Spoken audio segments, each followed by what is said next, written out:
Dios te bendiga grandemente, Dios te guarde. Es un verdadero placer poder tener un joven de la magnitud que tú tienes acá, de verdad, tú engalanas nuestro programa Podcast Cristiano y en lo poco que he conversado contigo, he visto que tienes una historia que contarnos, el cual va a edificar bastante a nuestra juventud. ¿Me puedes decir tu nombre, por favor? Gracias, Gray, Podcast Cristiano, gracias a los seguidores. Para mí es un placer estar aquí. Así como dices que fue un honor para ti haber conversado conmigo, para mí también lo es y estar aquí también. Gracias. Mi nombre es Solfran Cornelio, un poco único. Podemos decir que yo he encontrado como Poco común. dos personas he encontrado con este nombre y algunos con una K al final, o sea que no es igual. Olfran Cornelio, me gusta que me digan Olfran o Cornelio, como regularmente por temas laborales me dicen Cornelio, cosas así. Yo diría que es más fácil, Cornelio, y uno se siente más en confianza. Regularmente eso dicen la persona. Tengo a alguien que cada vez que me llama me dice un nombre diferente. Pero a ti te gusta que te llamen, Cornelio, perfecto, te sientes más identificado. sí. Perfecto. Cornelio, me gustaría que tú me hables un poco de ti, de tu niñez, de tus padres. Como nosotros decimos, cuéntame tu historia. Bueno, Cornelio nace en Santo Domingo. Vengo de una familia de muy bajos recursos, pero decidida. Tengo un padre muy trabajador, se dedicó a vender plátanos, víveres, como nosotros lo conocemos coloquialmente víveres en la calle, con una guaguita. Se levantaba a diario, según recuerdo, 3:30, 4 de la mañana y eran a veces las 8 de la noche y no había llegado. Wow. Recuerdo la hora porque mi papá, yo decía que él no sabía quitarse los zapatos, que mi padre llegaba a la casa siempre y teníamos que salir a quitar los zapatos. Vengo de una casa de 5 hermanos, 3 hermanas, o sea, 4 varones y 3 hembras, nosotros somos 8 en total, entre padre y madre. Tuve una madre que emprendió en todo. Mi madre desde tener colmado, tener tienda, tener boutique. Es que tú vienes de una familia emprendedora. Sí, gente que no se rinde, que si algo no le funcionaba, intentaban otra cosa. Pero cuando tú me dices que tu papá era comerciante, como decimos nosotros en ese tiempo, ¿qué edad tú tenías? Bueno, cuando yo nací ya él era comerciante. Mi padre viene de San Cristóbal. En San Cristóbal había en ese momento una fábrica de piedra, de rocas preciosas, y él trabajaba tirando piedra. Un día dijo, yo me voy porque en la capital es donde está el futuro. Y él decide venir a emprender aquí a la capital y lo que encuentra, como en ese momento era lo que había, es el mercado. Y él comienza en eso. Yo nazco, mi padre trabajando en eso. Excelente, excelente. Entonces tu madre entonces también tiene otros proyectos. Sí, mi madre es, podemos decir, una mujer inquieta, una persona que se queda tranquila, aunque jugó muy bien su rol de ama de casa, de criarnos, de enseñarnos, como todas las madres que enseñan. Todo el que va a leer esto se va a sentir identificado, que lo va a escuchar, porque a quien no le dieron un cocotazo enseñándole el Nacho. Esa era mi madre. Mi madre cumplió bien su rol, pero en los momentos quizás de ver una novela, de estar en casa, ella siempre quería buscar un poco más de recursos. Como mencioné al inicio, éramos de muy bajos recursos y pagar colegio, porque en ese momento no teníamos las facilidades que hay ahora, que en un barrio hay hasta 20 escuelas públicas. Sí. Antes no había, antes tú tenías que inscribir al muchacho. Se pagaba poco, pero se conseguía poco. Y también la distancia para tú llevarlo, ese era otro tema también. Quizás el tema de seguridad, ahora mismo yo estaba hablando con mi hermana, tengo dos sobrinas que quiero bastante, y le decía que ahora al muchacho le pagan transporte. Yo iba lejos, normal, caminando, como que nada ha pasado. Claro, el tema de la seguridad también ha cambiado bastante, pero no era tanto un factor predominante, pero sí el tema del recurso económico a nosotros nos afectó bastante. Quizás por eso mi madre se veía en la necesidad de salir a buscar cómo compensar esa falta para nosotros poder avanzar. ¿Cuándo inicia Cornelio a entender que él necesita aportar algo en su hogar? Bueno, mira, mi esposa dice que yo soy quisquilloso con el dinero y yo de inicio le voy a dar un consejo a toda la juventud. No le tengo amor al dinero y no es bueno tenerle amor al dinero. Inclusive las enseñanzas sí lo demuestran, pero el dinero se respeta. Y yo desde temprano entendí que el dinero se respeta. Mi padre y mi madre, tenía como 10 años, se separan, mi madre se casa una vez más. Entonces yo me veo en la necesidad de estar entre dos hogares. Entonces mi padre, como comerciante al fin, quizás tener un dinero fijo no era posible. Entonces pagaba la escuela, aportaba para la comida, pero él me dijo, diario, yo te voy a dar 50 pesos. Y mi padre me daba todos los días 50 pesos para que yo fuera al colegio. Con ese dinero yo tenía que merendar o ayudar. Yo inteligentemente digo, bueno, de estos 50 pesos, yo voy a gastar 25 y voy a guardar 25. Wow. Entonces esos 25 los fui guardando ahí para cuando se necesitaba. Entonces siempre que ahorraba 1,000 pesos había una situación en la casa. Y de ahí entonces nace mi amor bueno, hay que respetar el dinero. Cuando tus padres se separan, ¿tú te quedas con tu madre o te quedas con tu padre? Sí, yo soy team mi madre. Tú Soy team mi madre. te quedaste con tu madre, pero te quedaste siendo el hombre de la casa. Bueno, no. Quizá por muy poco tiempo realmente. Mi madre, como a los 2 años, se volvió a casar con mi segundo padre, así lo tengo yo contemplado. Una bella persona, un hombre muy trabajador también, que me enseñó bastante. Porque yo tenía algo con mis padres, voy a decirlo así, con mis dos padres, y es que sus trabajos a mí no me gustaban. Es costumbre que los padres se lleven a los niños a trabajar. Y mi padre una vez me llevó al mercado. Y cuando yo vi ese lodazal, ¿Te encantó? no, yo dije, yo tengo que estudiar. Y dame bueno, no solamente estudiar, dame bueno, porque yo no quiero venir para acá. Sin discriminar el trabajo de mi padre, lo respetaba bastante. Con mi padrastro sucede que es maestro constructor. Un día me pone a quitarle el lodo a un winch. No sé si ustedes saben lo que es un winch, pues ya casi no se ve. Es lo que usan para subir la mezcla de un nivel a otro. Esa cosa que da vuelta, que van tirando con carretilla, eso se llena de cemento por todos los lados, pero eso hay que limpiarlo con una espátula. Cuando eso llegaba a la casa, que mi padrastro me decía, hay que limpiarlo, quedaban las 2 de la tarde, yo decía, tampoco nací para coger eso. Hay que Yo estudiar. decía, yo voy a estudiar y me voy a dar vuelta. Excelente. ¿Y cuándo inicia Cornelio a laborar? Por el mismo tema de las necesidades en casa y pagar el colegio, porque tuve un tema con el acta de nacimiento. Hoy en día hay muchas facilidades, como los puntos GOV que tiene el gobierno instalado, que yo fui uno de los que lo aplaudí, aunque no me beneficié en este momento. Si quizás en la época que lo necesité hubiesen estado, yo no hubiese tenido tantas situaciones. Y me explico. Yo tuve un tema con el acta de nacimiento, declaración tardía. Encontrar un folio en la sexta, quinta circunscripción para ver dónde estaba tú inscrito no es tan fácil como ahora. Y eso me dio a mí la posibilidad de encontrar personas en el camino que me ayudaran, pero también me afectó bastante con los estudios porque no te inscribían en un colegio público sin acta de nacimiento. Bueno, entonces ahí sucede el caso que tengo que entrar obligatoriamente al sistema educativo por pago. No se pagaba mucho, pero como había pocos recursos, me era difícil. Ya cuando entro a media, ya entonces los problemas comienzan a agrandarse por el hecho de que se pagaba más, necesitaba más libros. Y ya ahí ya yo voy tomando otro tipo de conciencia y digo, bueno, ya los 25 pesos que yo guardo no me dan. Yo con esos 25 pagaba 400 de internet. Tenía un vecino que tenía internet, entonces yo hablé con la mamá, un amiguito, yo hablé con la mamá y le dije, ¿cuánto ustedes pagan? Me dijo, yo pago 845. Digo yo, bueno, pero si yo le doy 400 y ustedes me dan un cable, estamos mitad, mitad. Y yo ahorraba esos 400 para yo poder hacer la tarea, porque no me compraban libros, me compraban 8 cuadernos y vete para la escuela, porque no había las posibilidades. Entonces sucede el tema de que ya sí me estoy viendo la necesidad, me siento grande, la adolescencia, y digo, yo necesito conseguir dinero para yo poder aportar. Si ¿Pero no, de qué edad estamos hablando? 14 años. 14 años, continúa. 14, 13, 14 años aproximadamente. Entonces comencé a salir a buscar trabajo, pero en todos lados me dicen, no, nosotros no contratamos menores. Y yo, el problema es menor. Entonces cuando me pedían cédula, decía, pero tampoco tengo cédula. Entonces tengo un amigo de la iglesia, mi mejor amigo, él no lo sabe porque estamos un poco distanciados, pero y va a ser mi mejor amigo, hoy en día doctor Carlos Ureña. Él me dice, yo voy a resolver eso.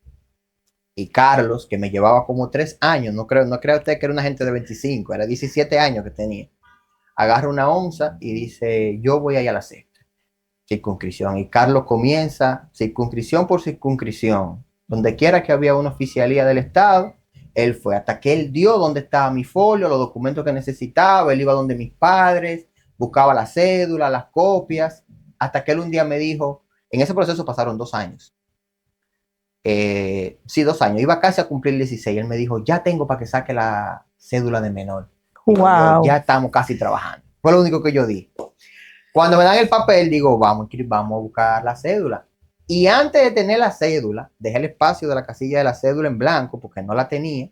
Te dan un papelito y en ese momento comenzó a implementarse que en el acta de nacimiento te ponían el número de cédula actual. Pero eso estaba como iniciando y uno dice, bueno, yo no lo voy a escribir por si después me entre. Yo fui, saqué mi cédula y de allá para acá la saqué ahí en la carretera Mella, Plaza Hollywood. De allá para allá a pie vine, regando currículo. Donde quiera que había que yo podía dejar un currículo, dejé un currículo. Pero tú elaboraste el currículo antes de tú tener la Claro, cédula. porque ya yo me vi trabajando ya. Yo sabía que ese día yo iba a buscar la cédula. Yo fui 2 días después de mi cumpleaños. Cumplo 6 de septiembre. Fui 2 días después de mi cumpleaños a buscar mi cédula. Pues yo iba a trabajar. Yo necesitaba solamente eso. Y donde yo había ido, me hubiesen dicho que por tema de cédula no me contrataban. Todavía no estoy cayendo en cuenta que sigo siendo menor, porque yo entiendo que mi cédula ya me van a dar trabajo. Oiga, tengo el problema todavía de que soy menor. Yo no entendía que tenía que tener 18. Pero ya yo hacía chiripa. Todo el que necesitaba algo en el barrio, yo lo hacía. Si usted necesitaba que limpiaban una cinterna, pues yo limpiaba cinterna. Si usted necesitaba que yo lo ayudara a pintar los hierros, yo lo ayudaba a pintar los hierros. Si usted necesitaba mandado, yo también hacía mandado. Excelente. Tú le solucionabas la vida a cualquier persona en ese momento. Me pagaban, sí. Ah, si no te pagaban, no. Pues regularmente no. Y entonces ya tú tienes tu currículo, ya tu amigo te organizó todo. ¿Dónde te reciben? Vengo caminando desde el Hollywood, me paro en Plaza Lama, me dicen que no, tiene que ser mayor. Y me paro en el Caribe, ya sin currículum, porque había ido a La Sirena. Que se te acabaron. Sí, ya no tenía más. Entonces ya cuando vengo caminando de La Sirena, ahí había un letrero grande que decía 500 metros. Y yo decía, Dios mío, pero yo no sabía que 500 metros eran tan lejos. Sin comer bien, sin agua, sin dinero. Nada más tenía los 15 pesos que cobraba el transporte de ahí, de la carretera Mella, kilómetro 9, hasta el Almirante. Y ahí entro donde mi primer jefe. Fue la primera persona que saludó, el primero que vi. Me dice, quítese la gorra. Cuando me quito la gorra, se queda mirándome. Y yo, ¿pasa algo? Me dice, no, a ver si tienes raya. Digo yo, no. Mira los pantalones. Me dice, usted no anda con los pantalones por debajo de la narga. Yo nunca lo he usado. Tengo una madre que no, tampoco me lo permitió. Y él me dice, bueno, mira, yo te puedo dar la oportunidad, tú eres menor, pero yo te puedo dar la oportunidad aquí para que empaques, te vayas teniendo conocimiento con el tema del trabajo. Me preguntó que por qué quería trabajar, le expliqué que para pagar mis estudios. Y él me dice, yo te voy a llamar. No lo creí mucho, pero me fui confiado. Y en esa semana, el sábado me llamó, me dijo, venga el domingo. Y yo dije, ahí inició todo. ¿Cómo te sentiste con esa llamada? No le voy a decir que sentí miedo, porque nunca le he tenido miedo al trabajo, pero sí me sentí un poco preocupado por el tema de que ya sí me habían explicado, el tema de la edad y el tema de la cédula. Yo dije, bueno, quizá este hombre no lo vio muy bien, pero yo tampoco se lo voy a aclarar. Si fue que él cometió un error, que lo dejé así, yo voy a ir a trabajar. Yo mañana voy. Y ese día entré a empacar. Recuerdo que rápido mi mamá me compró un poloche blanco, que es con lo que se empaca regularmente. Me puse un tenis que tenía y temprano cogí para allá. Cuando abrieron esa puerta de ese supermercado, yo estaba ahí adelante. Como a las 10 de la mañana, él llega, pero ya yo había observado a todo el mundo. Pues yo desde que llegué comencé a mirar. Yo, bueno, las fundas se empacan de esta manera, de esta manera. Yo le puedo dar a las 10. Él me dice, ¿y por qué tú no estás empacando? Digo yo, no, me dijeron que lo esperara usted. Él me dice, bueno, fulano. Recuerdo todavía la primera, no reconozco el nombre, pero de cara así, la primera persona que me entrenó me dijo, mire, tú es así, así, así. Me sacó del supermercado porque en ese momento se llevaban las compras hasta las casas. Si la persona quería, tú tenías que salir todos esos alrededores ahí de ese barrio o de ese sector a llevar las compras. Entonces, cuando yo aprendí el sistema, ahí comencé. Entonces ahí dije, bueno, esto yo lo voy a perfeccionar. Yo voy a ser uno de los mejores. En el supermercado habían 2 personas de confianza de los empacadores, que eran los que hacían los mandados, eran los que buscaban cualquier cosa que un cliente necesitara en gran cantidad, como si necesitaba, por ejemplo, una caja de Pampers. No estaba nunca la caja de Pampers, ponían 1, 2, 3 Pampers. Entonces esa persona, yo dije, pero mire, este es uno de ellos, yo me voy a volver uno de esos. Excelente, excelente. Entonces no es como ahora que tú solamente empacas, sino que también tenía que trasladárselo a la casa. Sí, exacto. Ahí era que estaba la propina, porque era por propina, no era un salario tampoco, como ahora, era por propina, era lo que yo consiguiera. Y eso me lo explicaron cuando entré. No, mire, este trabajo es por propina. Luego ya después, como a los 3 meses, ellos estaban dando como un incentivo para que llegaran temprano, no se fueran antes de tiempo. Pero lo que tú hacías era la propina. Y para mí era estupendo. Yo hacía como 300 pesos diarios, pero En ese tiempo era mucho. Acabo de venir de conseguir 50 diarios a 300. Estamos hablando de un 300%, ¿verdad? Por ahí, más o menos. No es muy bueno en matemáticas, pero me estaba yendo bien. Ya yo dije, bueno, con esto yo pagaba como 700 pesos de colegio. Yo con 3 días pago el colegio. Yo tengo aproximadamente, tenía en ese momento que entré a trabajar, casi 3 años sin pagar colegio. La colegiatura, sin pagar. Tú asumiste tú mismo tu colegiatura. Sí, porque el tema era que siempre veníamos con meses atrasados, entonces pagábamos un mes cada 5 meses. Wow. Entonces cada vez que me votaban y ya teníamos la situación, no era porque mis padres no querían, eran las situaciones que lo impedían. Pero yo siempre he sido medio sinvergüenza. A mí me votaban y yo me quedaba sentado ahí. Y ya en recreo, entonces la directora salía y me decía como, ven, entra, como que, ¿qué yo voy a hacer contigo? Y yo, nada, tú no puedes hacer absolutamente nada. Encontré una directora muy buena. Siempre le voy a agradecer a ella porque me decía, yo debería votarte a ti. Y ella tenía razón. En este momento yo lo entiendo, ella debió votarme. Pero me dio la oportunidad porque nunca fui mal estudiante. No, todos los profesores, abogados, me decían, qué bueno. Y él lo hizo como una obra de caridad. Y al final, gracias a Dios, pagué todos los meses de mi colegio. No me hicieron ningún descuento, tampoco lo pedí. Pero tú sabías entonces juntar 5 meses. Sí, sin pagar, sí, sin pagar. En esos 5 meses me votaban como 4 veces. Sí. ¿Y te ibas? No me iba, ya me votaba, yo me quedaba afuera. ¿Fuera del aula? No, de la escuela. La escuela tenía un pasillito donde daba el sol ahí adelante y yo me sentaba ahí. Hasta que te mandaban a pasar, hasta que te le daba pena. Me cogía pena, sí. Ven, pasa. También era, yo en ese momento yo decía que era por ganas de estudiar, pero también era que mi mamá en casa, mi mamá tuvo la mejor estrategia para que los hijos estudiaran. ¿Cuál era? El que se quede en la casa tiene que hacer todo el oficio. Yo me levantaba tarde y decía, si me quedo aquí tengo que lavar el baño, fregar, trapear, barrer el patio, hacer los mandados. Yo decía, miren, en el colegio dame estudiar. A las 12 cuando yo vengo está la comida caliente. Yo me voy para el colegio. Bueno, hay que decirle a las personas que nos están escuchando, sí, las madres que pongan en práctica lo que tu Santa Madre hizo. De verdad que sí. Entonces, si tuviéramos más jóvenes como tú, Cornelio, nuestra sociedad fuera tan diferente.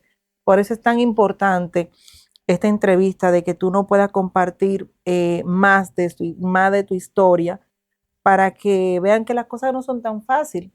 En ese tiempo que tú estabas durante ese proceso, ¿nunca te pasó por la mente desviarte, hacer otras cosas? Ciertamente el dinero corrompe, ciertamente eso hay que decirlo porque ya a la hora que uno comienza a ganar dinero, quizás sin una educación, las cosas se ponen difíciles y más, seguía siendo un muchacho al final, no era ni siquiera mayor de edad, pero sabía hasta juntar 10,000 pesos. En ese tiempo mucho dinero. Pesos en aproximadamente 6 meses, 7 meses. Entonces sí, ya comenzaron amiguitos a invitarme, ya comencé entonces a llegar tarde, pero mencioné anteriormente que yo tengo una madre de armas a tomar y esa mano amiga me enderezaba. Ya luego después tampoco fue que fui nunca de la calle, no me gustaba, soy pendejo. Yo nunca me fajé en el colegio, nunca tuve problema con nadie. Yo siempre entendía que hablando se podía resolver todo. Yo no discuto. Yo en el vehículo ahora tengo vidrios polarizados y cada vez que se mete alguien yo discuto. Y cuando veo que baja el cristal, le digo, mi hermano, excúseme. Pero con el cristal arriba yo estaba discutiendo porque nunca me han gustado los problemas. Entonces en la calle, en una ocasión, la vida me dio una experiencia y ya ahora en los caminos, en la iglesia, escuché una vez a mi pastor decir que las cosas hay que ponerle en la mano del Señor, porque uno no siempre está viendo todo. Y eso se lo digo a los padres realmente. Uno tiene que poner a sus hijos en la mano del Señor. Mi madre me había puesto en la mano del Señor. Y en una ocasión yo salí a lo que viene del tiempo de Facebook y eso, saben que se hacían dique encuentros y vaina en los parques, que uno iba, y junte era que se llamaba, así era que se llamaba. Hicieron un junte en la tercera. Yo compré una gorra New Era, deja que se estaban usando mucho. En ese momento quitaban gorra, oye, sí, atracaban gorra. Y en ese encuentro yo me di cuenta que no era mi ambiente. Ahí yo me di cuenta como que el tigueraje, las cosas, me querían quitar la gorra. Gracias a Dios, como nunca he sido persona de problemas, siempre soy el que hace los chistes en el coro y eso. Encontré a alguien que me vio y me dijo, ¿qué tú haces aquí? Porque tú no eres de aquí. Eso te iba a preguntar. En ese entonces tú no eras cristiano todavía. Sí era, pero estaba como por ahí, como en los caminos no tan del Señor. Yo he escuchado mucho que hay muchas personas que están en los caminos del Señor, visitan la iglesia, pero aún así no sienten el llamado de parte de Dios. En ese momento tú estabas viviendo eso. No lo podría decir así porque siempre he tenido un encuentro cercano con el Señor. No soy religioso, sin embargo sí creo en la religión. Un tema quizá que sería otra entrevista explicarlo, por lo menos de mi punto de vista. Entendí en el camino que ser cristiano no es un nombre, porque tú dejas de ser cristiano. Tú puedes decir ahora, yo soy cristiano. Tú vas a una iglesia, levantas la mano y ya tú eres cristiano. Pero si sales de ahí, dejas de serlo. Entonces, en el camino encontré personas que me enseñaron que lo importante era tener principios. Entonces yo soy de los cristianos que prefiere tener principios, que si encuentro a alguien en el camino que necesita de mi ayuda, ayudarlo, predicar con mi ejemplo, ir a mi escuela, estudiar, culminar mis estudios, respetar a mis mayores, tratar de dentro de lo posible como joven no hacer una cosa mala. Eso yo entendía que me definía como cristiano, no salir, no salir a decir que soy cristiano. No sé si usted me entiende. Nosotros decimos que es predicar como yo soy. El testimonio de vida que tú tienes que dar es tu comportamiento. Eso era lo que yo entendía y es lo que entiendo hoy en día. Por eso no acepto el antenombre, pronombre, el que le ponen el cristiano fulano. No, yo creo en la persona. Por lo que dije, cristiano se deja de ser. Si usted es una persona, hay muchos cristianos que no tienen principios. Y por eso Es quizás vemos lamentable. tanto malos testimonios en la calle. Y uno lo juzga, pero bueno, es más allá de lo que quizás esa persona vivió. Quizás no tiene principios, pero porque su papá no tenía. Quizás su abuelo no le dio. Entonces, cuando tú investigas, es una cadena más larga de lo que tú estás viendo, de lo que tú estás viendo en el momento. Entonces, yo creo en los principios. Los principios son los únicos que pueden cambiar tu forma de ser. Cuando tú tienes principios, ya.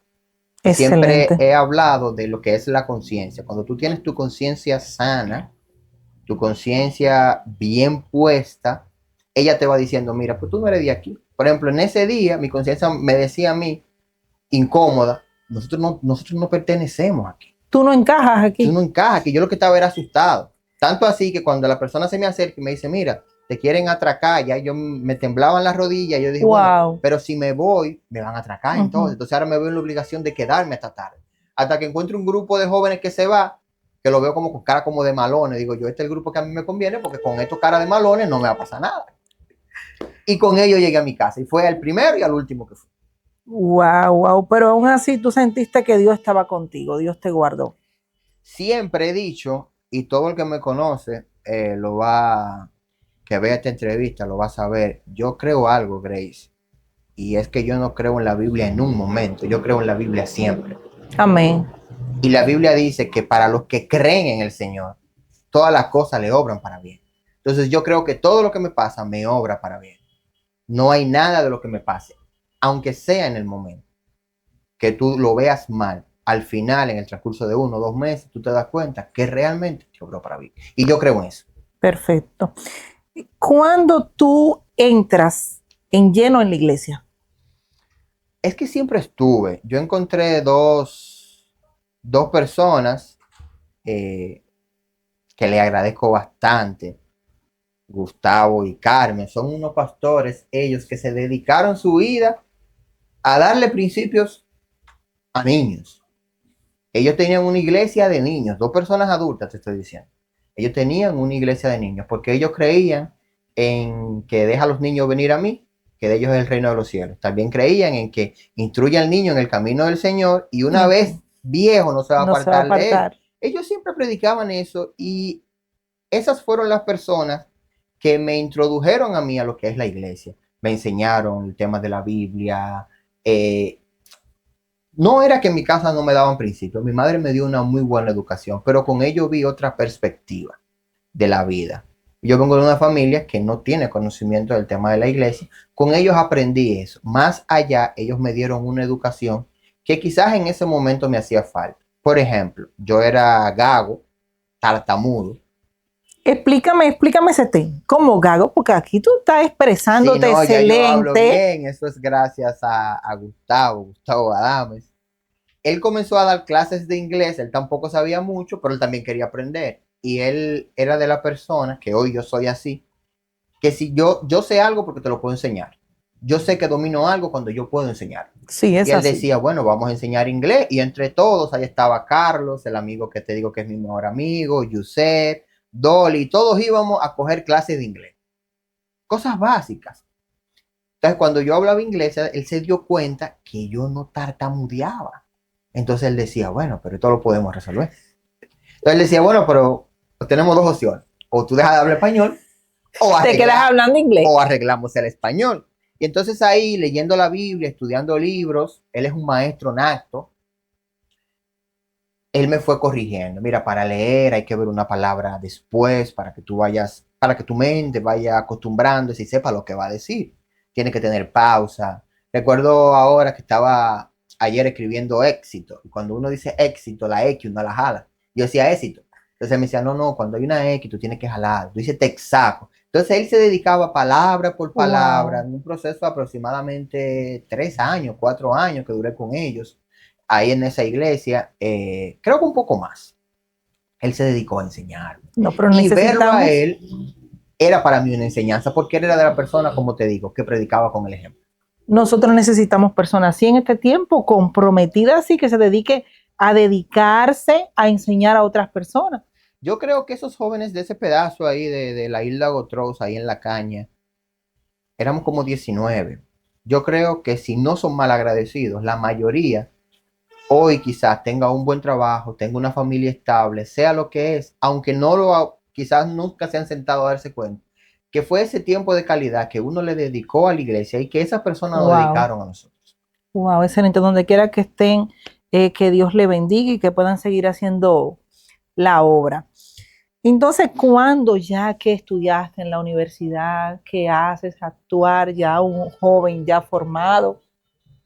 Me gradué de licenciado en administración de empresas, nunca quise estudiar eso, quería ser ingeniero civil, desde chiquito quería ser ingeniero, me gusta crear cosas. Pero sucede que por tema de recursos ya empacaba.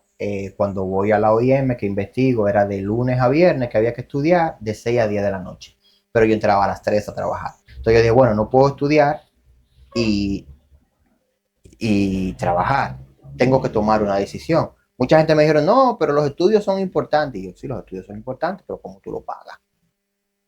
No, que dan becas, sí, pero hay que llegar allá. Y ya yo vengo con el presentimiento de lo que me había pasado. Si yo lo dejo, sé que voy a quedar mal en la universidad. Entonces no me arriesgué. En ese momento estaba la guapa, mi alma mater, estaba iniciando en la zona oriental y yo dije, bueno, pero esta es, aquí yo voy a estudiar. ¿Nunca Los sábados, pensaste en y conseguir una beca? que el tema de la beca era el horario, era de 6 a 10 de la noche y yo no podía trabajar en otro horario, yo trabajaba de 3 a 10, yo nunca he sido de la gente ni que pide permiso, yo donde me pongan en los trabajos ahí todo. Entonces yo no quería pedir un permiso ni que me cambiaran de turno. Ya si los sábados, la guapa se encajaba. Yo busqué algo que se encajara para cumplir los dos. Y eso le recomiendo a los jóvenes hoy en día. Realmente deben de trabajar antes de que usted se gradúe. Porque cuando uno se gradúa, uno realmente se cree como un poquito más. Lo digo yo ahora que estoy terminando una maestría y estaba hablando con mi compañero. Digo yo, bueno, de ahora en adelante hay que pagarme más dinero. Yo soy magíster ahora. Entonces sucede eso cuando uno se gradúa. Tú dices, bueno, un profesional que te vayan a pagar 18,000 pesos, tú lo ves mal.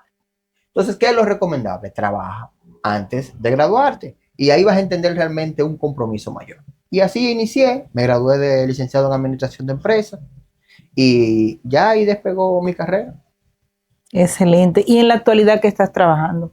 Bueno, soy encargado administrativo de una dependencia de una institución que me voy a reservar el nombre y asesoro a otra institución que también me voy a reservar el nombre. Pero administro también un negocio de mi madre. Tenemos un negocio de decoración de eventos y ahí doy una colaboración. Y tengo unos cuantos proyectos que hago de manera independiente. Podría decir que ahora me considero un pequeño empresario. Oh, gloria a Dios, felicidades.